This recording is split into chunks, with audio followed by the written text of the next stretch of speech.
We will start by removing the throttle body cover, which is two 10mm bolts on the passenger side, as well as a flat blade screwdriver to remove the ducts. After that, they're just press fittings below the breather and it pulls free. We will then take two shop towels and stuff them into the throttle body and the duct across from it to act as an FME and prevent foreign material from getting where it shouldn't be. We will then use compressed air to get rid of any dust and debris on top of the coils.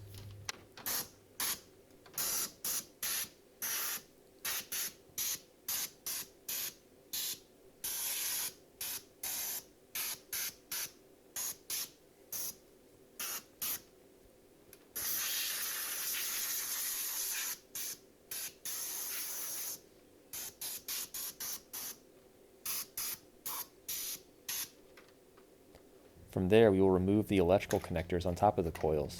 There may be a gray retaining tab, but that just comes off with a flat blade screwdriver.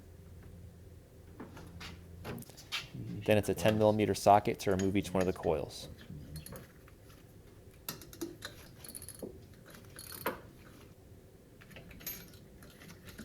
We'll then pull the coils straight up and out.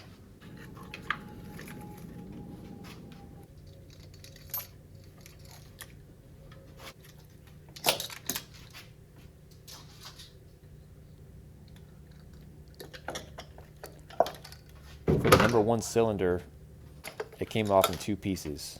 The boot that actually goes onto the spark plug came off of the coil and it stayed in there. But with a pair of needle nose pliers, it pulled right out.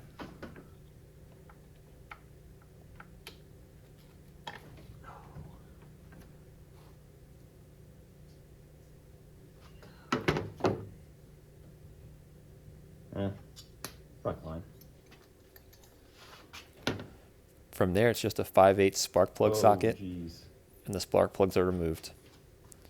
There's a lot of oil on my number one like that. spark plug. I believe that's just from my valve cover gasket leaking onto the number one spark plug and therefore into the cylinder. All the other ones looked normal.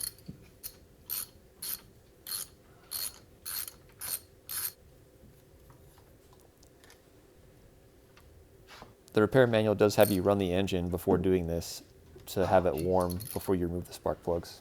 Some of them were still pretty tight.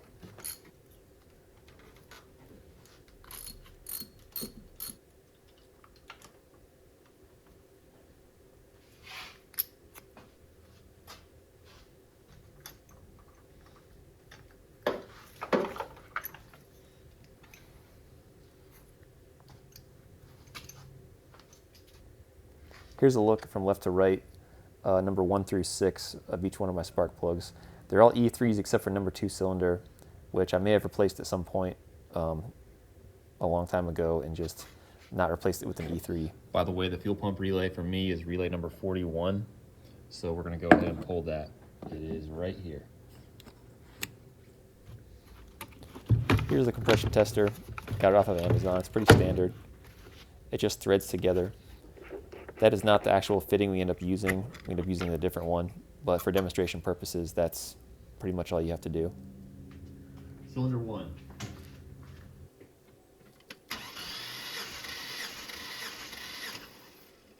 Looks like 205.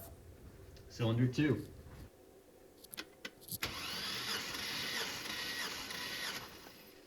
$200. For cylinder 3,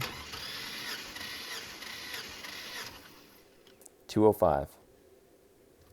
Cylinder 4.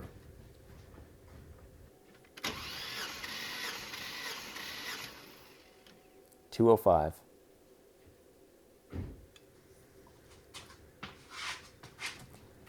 This is just an overhead view of how you install the compression tester. I'm installing it here into cylinder 5, which is pretty far back in there. You just thread it into the spark plug hole.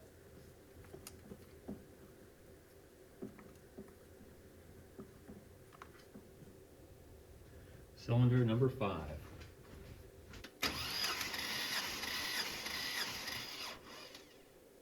Looks like 210. Cylinder number 6 again.